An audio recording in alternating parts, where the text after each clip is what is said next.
You're listening to the Today's Conveyancer podcast, the leading source of information for residential property lawyers in England and Wales. Don't forget to subscribe and sign up to our free newsletter at todaysconveyancer.co.uk. You can also follow us on LinkedIn and Twitter. Hello, welcome along to the latest Today's Conveyancer podcast. This special extended edition is part of National Conveyancing Week, and I'm delighted today to be talking to a number of different representative bodies about the future current state of property due diligence. I'm joined today by Andrew Prismall, James Sherwood-Rogers, Chris Loaring, Laura Burkinshaw, and Simon Law, and you're all representing your own individual organisations. I'm going to ask you all to do a very short introduction, and then we're going to launch right into the discussion. So, Andrew, can I ask you to go first, please? Hi, my name's Andrew Prismall. I'm chairman of IPSA, the Independent Personal Search Association. I also have my own search firm on the South Coast, HW Conveyancing Searches. I started off in local land charges in 1987, moved over to personal searches in the 90s. So I saw the birth of the drainage reports and the environmental reports. And since then, I've been chairman of IPSA. James, I'm going to come to you next. I'm James Sherwood-Rogers. I'm the chairman of the Council of Property Search Organisations, which was founded in 2003 with the aim of setting standards for the personal regulated search industry. In 2006, we formulated the search code and set up the PCCB, which is the Independent Property Codes Compliance Board, which keeps the inspection regime running independently of CoPSO. We have about 100 members at any one time doing about 4 million reports annually. My own background was a very long time ago. I helped to grow and build Landmark Information Group, pioneering environmental searches, inventing flood searches, introducing ground stability searches, and fought very hard for access to environmental data, not just from councils, but from central government, part of the group that managed to free up 4,000 data sets from the Environment Agency, for example. 10 years ago, I left Landmark, and now I'm an independent chairman of the Council of Property Search Organisations. I don't have any commercial interest in the sector. I'm just purely the independent chairman of CoPSO. Thanks so much, James. Chris, can I come to you? I'm Chris Loaring, the managing director of Landmark Legal. Landmark Group is the largest UK supplier of land and property data, and the Landmark Legal business, which I'm responsible for, works specifically in the provision of environmental risk insight to conveyancers. I'm here representing the Conveyancing Information Executive. I was a co-founder of that trade body, which was set up to champion data quality and report standards in UK conveyancing. And in line with our mission, our membership includes some of the biggest data providers in the UK conveyancing sector. Thanks, Chris. Laura. Hi, I'm Laura Burkinshaw. I'm a qualified solicitor and licensed conveyancer. I've been practicing for 20 years now. I'm the head of legal practice at Convey Law, and today I'm here on behalf of the Bold Legal Group. Thanks, Laura. Simon. Hi, I'm Simon Law. I'm chair of the Society of Licensed Conveyancers. The society was established in February 1988, and we act as the professional body to represent licensed conveyancers in England and Wales. I am also a licensed conveyancer and head of legal practice of DC Law and JS Law. Thanks so much for your introductions. I'm going to come to you, Simon, first. As a practitioner, do we really need the plethora of searches that we currently have? That's a question that's difficult to answer. I had a look at a few websites earlier this week, and I think I counted on one website that there was 60 different searches that could have been ordered. So my mind suddenly went, well, do we really need 60 different searches? There were many variants of the same search, a standard, a premium, and things like that. Environmental searches have evolved to include flood and other risks. So I kind of think we probably don't need them all because they are covered in one search or another. It feels like there are too many.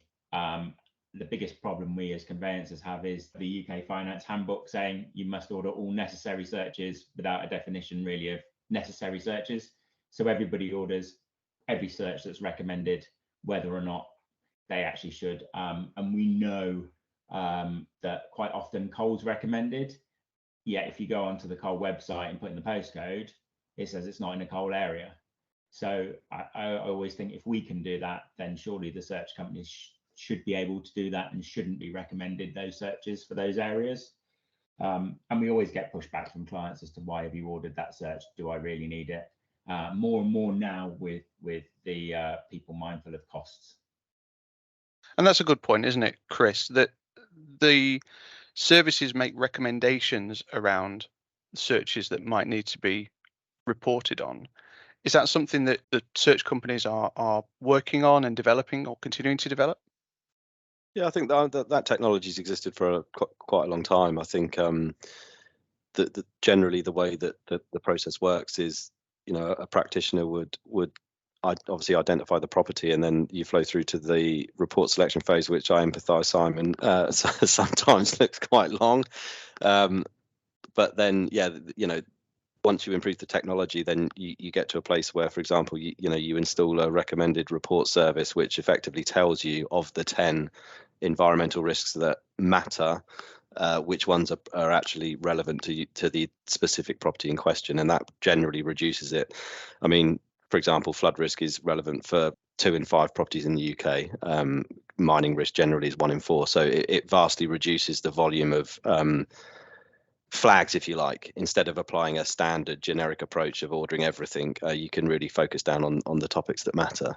So yeah, that technology exists. It's something that obviously is continually being refined, but it's definitely the right approach to help to navigate that volume of search options that exist in the market today, for sure. James, you want to throw something in there? Yeah, I was going to throw in that some of this conversation is around liability and who accepts liability for providing the guidance of what those searches are. And often that's what you find in this market. You've got to find out who's prepared to kind of back up what they're saying. And of course, if people are being highly cautious, they order everything, even if they don't need to, just because of the necessary comment, as you say, Simon. But as Christopher was pointing out, there are services provided by a lot of search providers which will cut that down significantly. And going back to the point about so many searches, as you could describe a plethora of searches, there's a very long tail of searches. So, you'll find that, the regulated personal search and the environmental and drainage of water are very often done. But then there's a very, very long tail as you get into very specialist areas. And whilst it may look on the order page like, oh my goodness, there's an enormous amount, if you are a consumer buying something in an area where there is a particular risk of something, then by goodness, it helps to know what you're getting yourself in for. We didn't need all these searches in the past, though, Andrew. Well, that's a question, isn't it? I think we probably did. It's right to say that there does appear to be far too many. I always try to keep my price list, my own search firm, down to 2 pages of A4, and it's a struggle. But I try to then just prioritize it, so as long as you've got everything covered, like chancel check and all the various little oddities, china clay and tin mining. But 99% of our orders from our conveyancing clients are for search pack 1, search pack 2, search pack 3. That's it. We have various assortments of search packs, of which 90% of them are for the same search pack. But we then list all the individual reports separately, just for that case where somebody needs a particular report. And as to the question of people unnecessarily ordering things like coal, because of the relationship we have with our clients, because like I say, we're a small independent firm, we would always advise against it. If somebody was to put, we're on the South Coast, if somebody was to ask me for a coal mining report in Southampton, I would say, you must be joking. I can save you some money here straight away. We're not going to order that for you. However, if it wasn't coal mining, if it was mining in general, if it was for all types of minerals, then I'd probably say, yeah, go ahead. You never know what's going to be there. But as for whether we used to need them, I think we probably did. Laura, let me ask you this, because the anecdotal evidence from consumers is that, one, they don't necessarily understand what the search is telling them. 2, it often just raises additional inquiries from your point of view. And 3, they're assuming that you're reviewing the documentation anyway and would flag up anything that they might need to know about. And I'm thinking quite specifically about perhaps planning changes, something like that. Is that your experience? Yes, it is. I think it's quite difficult, really, isn't it? Because what consumers expect from a search and the information we then provide in relation to that search varies greatly, the same as, people vary greatly. What I think has been incumbent on conveyancers, more and more, is how much we put into that report based on what we expect people to want from us. And you've got to probably go on the basis of the more rather than the less. Over the last 20 years, our reports have probably gone from one paragraph on an environmental to possibly the environmental search report being longer than our local search report would have been, going back even 4 or 5 years ago. But I do think it's very difficult for clients. Some of them are moving areas totally, so they know nothing about, the area they are buying in. Some of them are possibly moving down the street, so they don't want to know anything at all because they already think they know everything.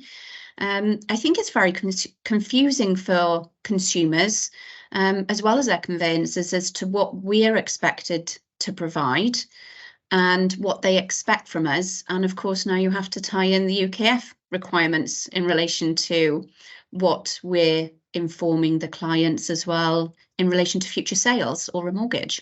But yeah, it is difficult what we probably assume they want to possibly what they actually do want from us.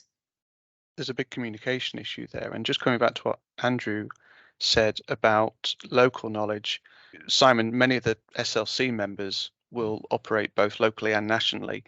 There's a challenge for conveyancers in understanding the individual needs of a client that might not be in their locality. Yeah, and that's something we've kind of wrestled with for a number of years. And as Laura says, that's why our reports have got longer and longer and longer. That kind of comes off the back of the searches getting longer and longer as well. I think some of them are into 60 odd pages when they add all the data in as well, which I kind of wish wasn't there, if I'm perfectly honest, because there's a lot of stuff to go through. And to be fair, a lot of our members will exception report now. We can't offer advice on a large part of the environmental searches anyway, because we're not experts in that field. We'll advise clients to go to surveyors as well to see if that has any impact, but we know basically that they never go back to their surveyor if they have a survey in the first place. I think for a lot of firms it's very difficult and we do come back to that case of if we put it in, then we can't be sued, and that really is the fallback position for most conveyancers now. Is we'll put it in, we'll tell them we've advised you on it, we've advised you to go somewhere else. But that's not a great journey for anybody, to be perfectly honest. The problem that this sector does really have is that we don't have engaged clients.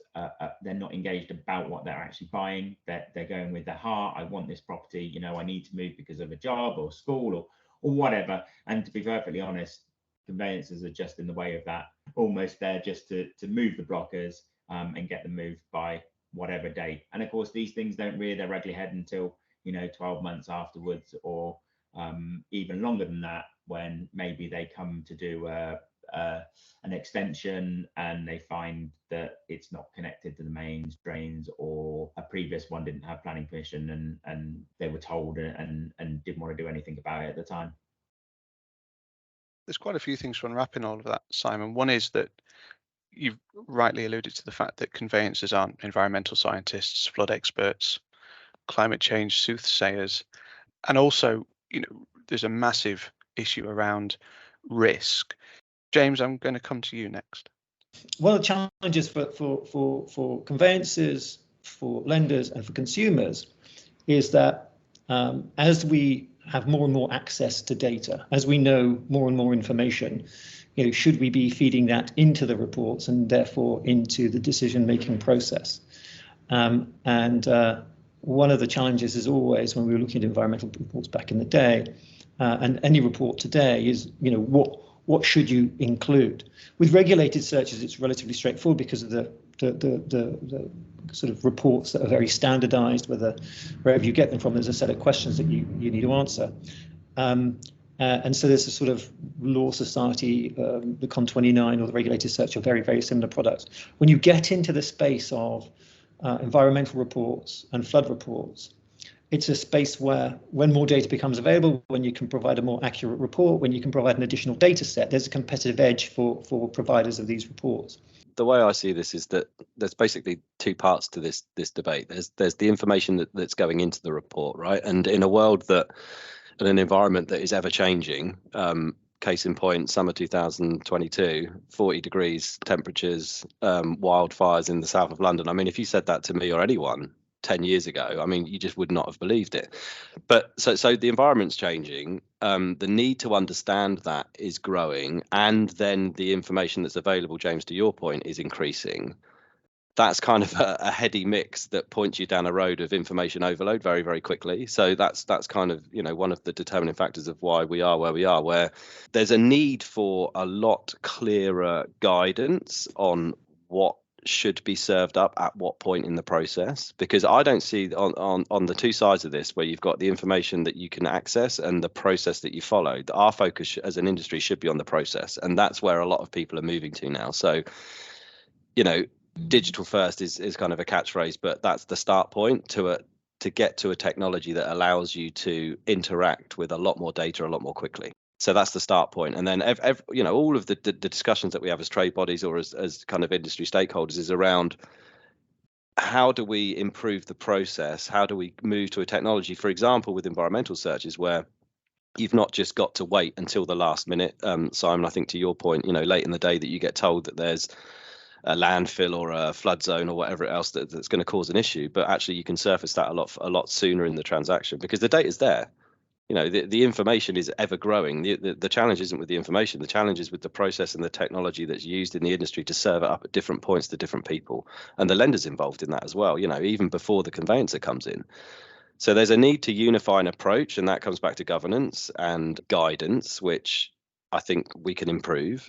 And then once that exists, then there's a technology play and a technology piece that will create a much better environment for sharing even more data, because I actually think, if anything, we should try and aim to get more information embedded in a process, but it comes back to the process.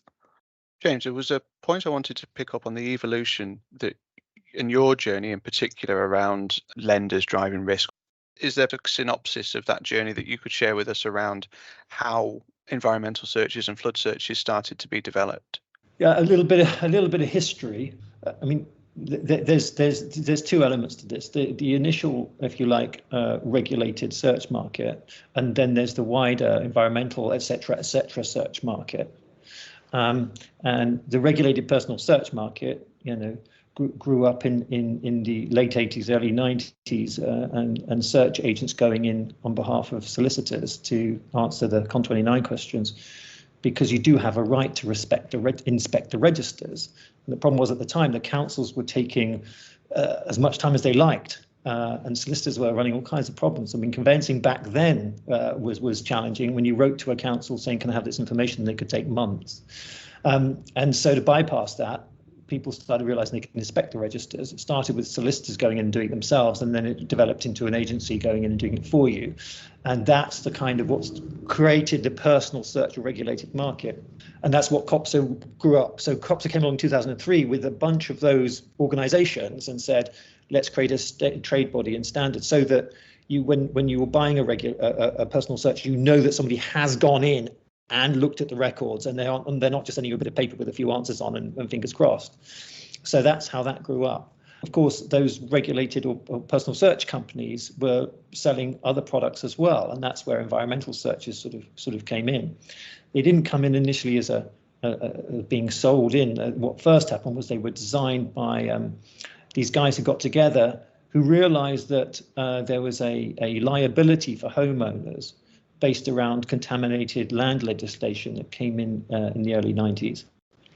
And that meant that the the owner of a home would be liable for the costs of cleanup if the original polluter couldn't be found, whether that was the polluter was the person who lived there just before you, although hopefully they can be found. But if, for example, you buy a house in a village and it had a tannery on the site in the 1700s and they used mercury to clean the hides with, then there could be significant levels of mercury in the topsoil, which is not good if you're growing your tomatoes and eating them. And so you would be liable, and the cost of cleaning up a small garden can be, significant, 30,000, 40,000 pounds, etc. If you're digging down, getting diggers in, having it removed, remeasured, new soil brought in, etc., etc. To say nothing of the loss of peace of mind. You bought this home and your kids are playing in the garden and eating the soil, probably, if they've got young kids. And the peace of mind that you lose from sleepless nights that come along as a result. So that's how contaminated land searches started, and then as they grew, and the search providers were selling them, they got added to. So then along came flood reports, and flood risk data has been available from government for some time, but it's relatively poor. Back in the day. And so as a pioneer of flood reports, for example, we invented separate flood reports and went out and sought out the best data from private sector, from research, from universities, and created a great flood report. And then, of course, you move into the other areas. So, there's always been mining reports in certain areas, and brine reports, believe it or not, in some areas, as you will know. So there's always been a few little reports knocking around, underground searches in London. And going back to your first question at the beginning of this whole conversation around the number of searches, there is a long tail of a lot of small searches which are very relevant. Bristol mining searches, for example, were owned by a particular family at one point.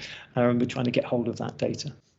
I think one of the biggest issues that we've got with searches in particular is that they're almost out of date, that the minute they're created, there has been a move towards creating more real-time data, and we've talked about that today already. But what is the industry doing about access to that data, Chris? That's a positive in the sense of even just the framing of that question, that there's steps being made in the process, because again, it's not necessarily the information in the data that's the challenge, it's the process. I find it ironic that if you kind of take the emotion out of the discussion and different people's vantage points of kind of, future risk versus current risk.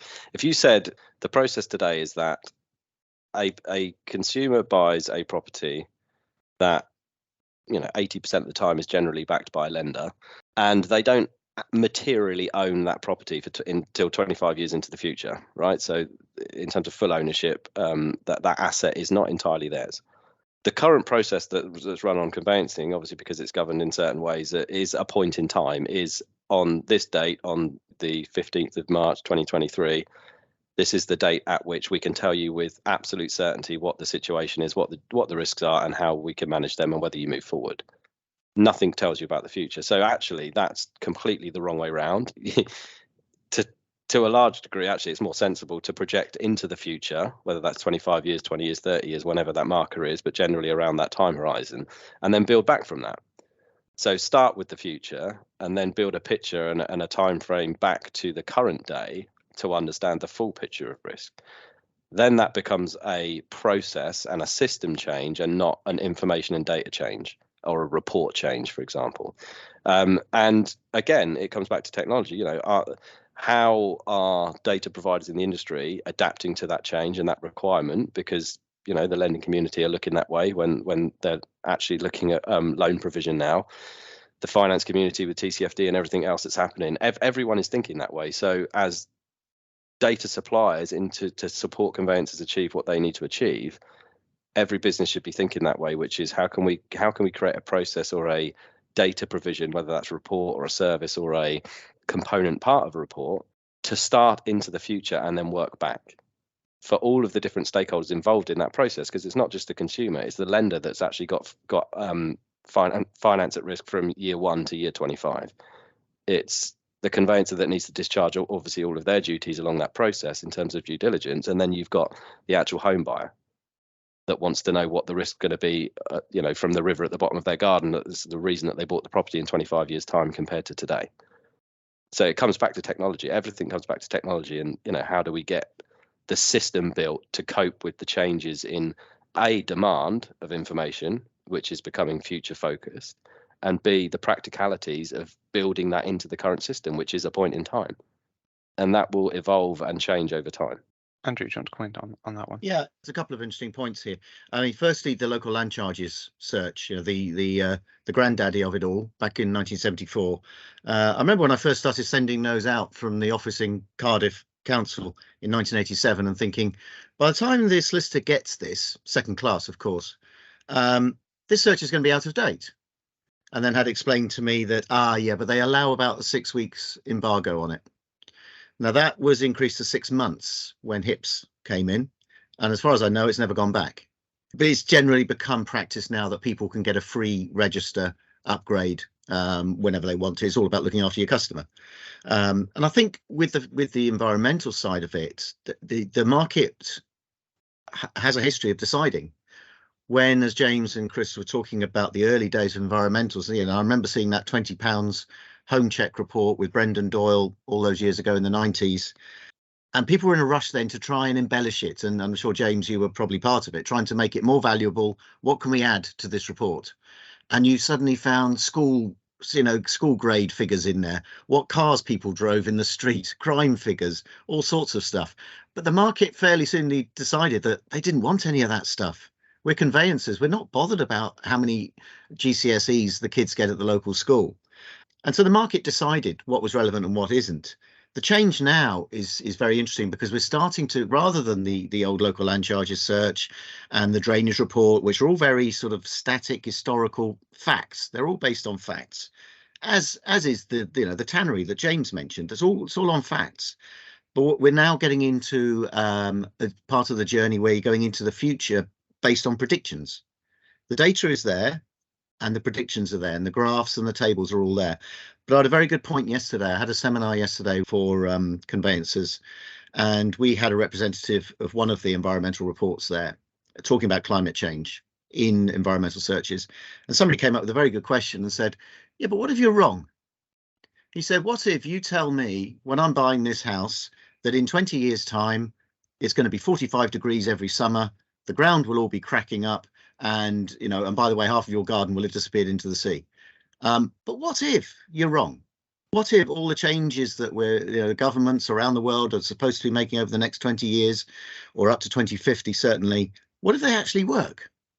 And so the environmental report guy was sort of put on the back foot a little bit, because when we're starting to get crystal balls out and using predictions and charts and graphs, there is a danger we could just get it wrong. We've moved on to climate change, so we might as well talk about it. And Sorry. it's really lit the touch paper, Andrew. Laura, who's driving it? Are consumers interested in the impact of climate change on their property? Yes and no. I personally think it's more driven by media than our clients' requests. I don't see that much of our clients necessarily being fully aware of the climate change to their property as such. They're obviously aware of it in Earth as a whole, but certainly I don't believe that any of them are really thinking, I have a mortgage, as Chris said, I've got a mortgage for 25 years. What's going to happen during the term of this? And will I still want to be here in 25 years, and what's going to happen to it? I think you probably only get that when a client is buying a property, probably more rural, or there's blatantly, a river at the bottom of their garden. I think it's more of a blatant issue. I personally haven't seen that our clients have become any more aware of future climate change in relation to their own property than they ever have been. Simon, you mentioned that you think that consumers are quite passive still in their home move. Is there a way that we can engage them more? I mean, it doesn't have to be climate change, does it? But upfront information, that's still a struggle, isn't it? We're not getting that out of home movers. The problem is we're historically a nation of homeowners, yet we don't actually educate anybody in home ownership. That's a big issue, to be perfectly honest. You know, you go through your school life, you come out of it and you go to university and you're kind of packed up on your own, but nobody actually educates you about how to own your home, how to pay your bills, and anything like that. The biggest problem that is and these times are lengthening though, is that the engagement with conveyancers now. It used to be something like once in 7 years people will move, and now it's possibly even longer. So people just forget, and they don't really want to engage in that again, because when they're moving, it's that hearts and minds issue that they're doing. Upfront information, I'm not sure it's the silver bullet that helps everything. Logbooks, will they help with that? Potentially. I'm not sure they should be mandated. It's a difficult one. Some clients are really clued up and they want to know everything, and I've had clients in the fore that said, do you have the original deeds? I'd really like them. And then you go, well, no, sorry, we don't anymore. And most clients are, do you know what, I'm going to be here for 7 or 8 years. Potentially, I'm going to need to move if we upsize the family at some point, or there's going to be another life event that has to move. And that's all that I'm really worried about. At this point in time, I want to get in, I want to knock that wall down. I want to remodel the kitchen. So I don't really know the answer to the question of how do we get clients to engage more, because that's the things that they're thinking about when they're at the time. Can other parties do that before they get to conveyancers? Can estate agents do it? Can lenders do it? Again, I don't know, because if they could, they'd probably be doing it already. So yeah, that's a question that I regularly get answered and I struggle to answer. Let me throw that to you then, Chris. I mean, as an organisation, are you being approached to feed your data into logbooks?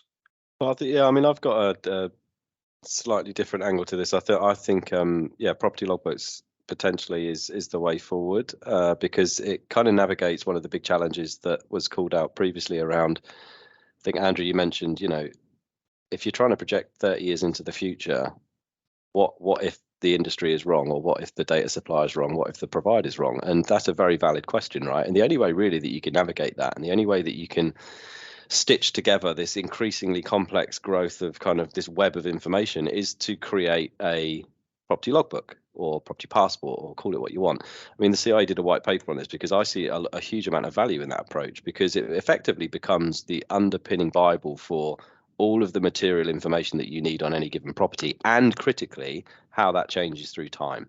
If it's 3 years, if it's 8 years, whenever it is that you then retransact on that property, it's not a case of trying to dig out the file and find all of the the diligence that was done before, and the environmental report and the local search and the mains connection checks and all of that stuff. It's there, and it's then the value of that again, it goes back to process, ultimately technology. But if you can build that layer by layer, the value kind of reinforces itself, because, for example, it's a similar principle with blockchain. If you embed information point A and then layer on top information point B, the value of the chain becomes the value. It's not the points in it. So I think there's a lot in that could be the way that the industry needs to go to tackle some of the challenges that we're talking about. I think there's value in it. This is probably going to be quite controversial, but part of the evolution that we've seen of searches, for example, James, is the development of specialist insurance products that sit alongside them. Is that a direction of travel that we could take? I mean, I think information has and insurance both have a role to play in the markets we operate in. One of the crucial things we always say is you need to know what's known about a property. Yeah, and insure against what isn't known. That seems to make pretty much sense, right? So we're strong believers in use the data that's available, make sure it's accurate, make sure it's timely, and make sure it's accessible, and make sure it's reliable. One of the things we haven't talked about is ensuring the reliability of data, which we think is very important. In fact, one of the issues we're coming across, is as the LLC ones are all being digitized, our members are coming across a number of issues with the digitized data sets. I mean, luckily, as members of CoPSO and adherence to the search code, our members will have to have specialist search insurance to cover that. So errors and omissions by the council are covered by our members. but through their own insurance, which of course, the councils don't have that insurance in place. So insurance does have a role to play. In terms of the wider sets of predictions, I think, and Andrew raised a really helpful point, I think, as we shift from what is actually known on the data points, and then the hypotheticals about where that might take us. It takes us into a much more complex area, I think, and it's a challenge for lenders, as Chris points out, because they're holding some responsibility, some liability around the property. I mean, as a trade body, we're very, very cautious about trying to sell a new search into the industry, for example. As a trade body, we stay away from that sort of thing. We will provide the searches that clients require, and so certainly if the lenders and the conveyancers want those searches, our members will provide them. But we're mindful, not as a trade body, to be seen promoting any particular new kind of search. Despite being a person who sort of pioneered this market in many ways and grew it, I am mindful that the more data that comes in, and the more we kind of focus on all these different risks, and the more we have commercial interests fighting to provide data against all of those things, without any body like the Law Society or the government coming in saying X or Y about what should be contained, it is a tricky space. But one of the interesting things that we've looked at, of course, is looking at the upfront information. The Land Registry have been asked if they could set it out, what it should be, or can government give the guidance? But nobody wants to pick up the liability. So as I was saying at the beginning, a lot of this comes back to liability and who is prepared to say, yeah, you should have this data, yeah, you should have that data, and to back it up with the relevant insurances.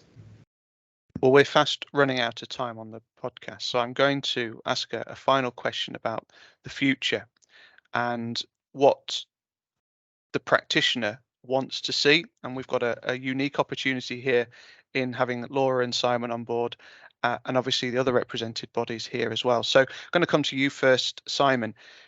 What, as a practitioner, do you want to see from the future of property due diligence? I think for me, less is more, to be perfectly honest. We've moved to exception reporting over the last few years. I think that needs to continue, and potentially without having all the data bundled up with it at that point. Almost that data is there and can be held, but it doesn't need to be actually sent out to the client at the time. We make those search reports shorter. We drive clients to look at those search results and make it easier for them as well.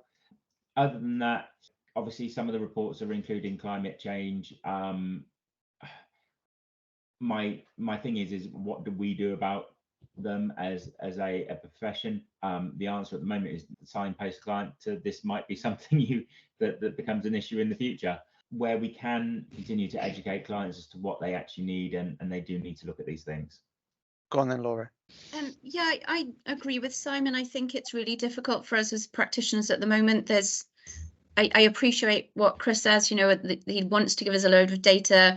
I think we get lost in so much data, and so do our clients. Consumers need to be led, and I think that actually means that conveyancers also need to be led by people who probably know more than we do, specifically in relation to climate change and any other searches that we have. If they could possibly be made more bespoke to the properties using the data that Chris refers to, I think that would be perfect. I appreciate how difficult it must be to try and future wise any of these reports, because none of us know what's going to happen. I mean, I need to look out the window to know what it's doing with the weather today, let alone anything else. So how we would predict 25 years in the future, I don't think anyone can.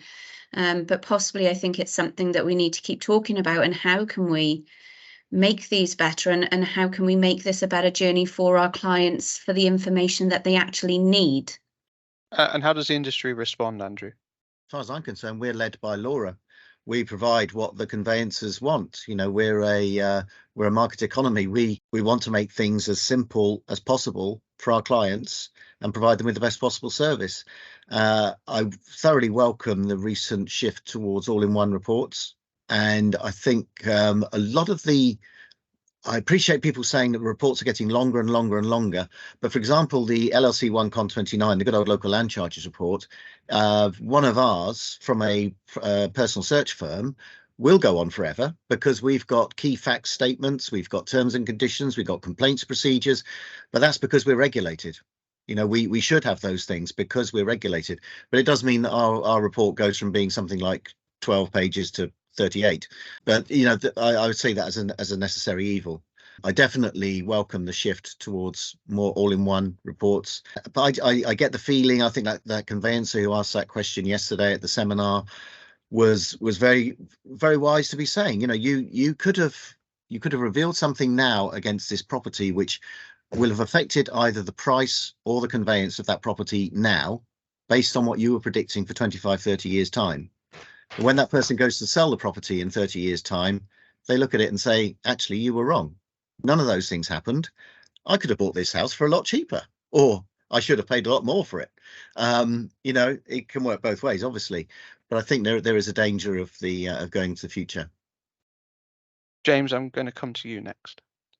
We've moved a long way since the early days of searches when I used to lobby MPs, and I remember very clearly one of the MPs saying, well, if you want to know about flood risk, will you just go down to the local pub and ask around? Fortunately, we've moved on a very long way, and there's a lot of focus now on ensuring that searches can be delivered efficiently and fast and reliably. And more than that, that the data that goes into searches can be also provided at different points in the journey. And arguably, you know, that's kind of key debate at the moment. The critical thing that is for us in that is that the data must be reliable and be backed up, because otherwise it's no more valuable than the conversation you might have had in the pub. I do think there's a big conversation to be had as we move forward about what data is required when and who for. As Chris has raised, you know, lenders are critical to this. For me, it's all about where the liability lies. And with that in mind, I'm sure that there will be ever more products coming out that have ever more data in them. And this is a live debate, and I don't think there's a straightforward answer, because it's not as if the Law Society or the government or anybody else is going to step in. And conveyance is going to have a key role to play in setting the boundaries about what is appropriate for different clients. Chris, do you want to finish off? Final thoughts? So final thoughts on what the future looks like. I think we can all agree, hopefully it's not longer transactions than it is today, because that's the trend currently. Hopefully it's not a third roughly of transactions that are failed or aborted through the process, and hopefully it's not less conveyancers actively engaged and delivering services in the future than it is today, because that again is the trend, that's a reducing curve.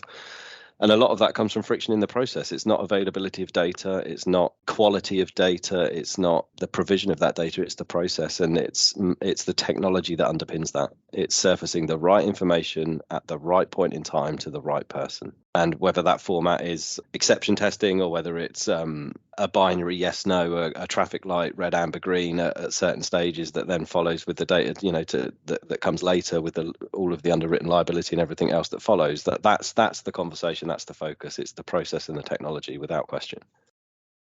It's been an interesting opportunity to have so many different views represented on one platform. A huge thank you to Andrew, to James, to Chris, to Laura, and to Simon for your input today. We've been chatting for 45 minutes. I can't completely convince myself that we've got any closer to exactly what we need and what we want. I think we've got a bit of an idea.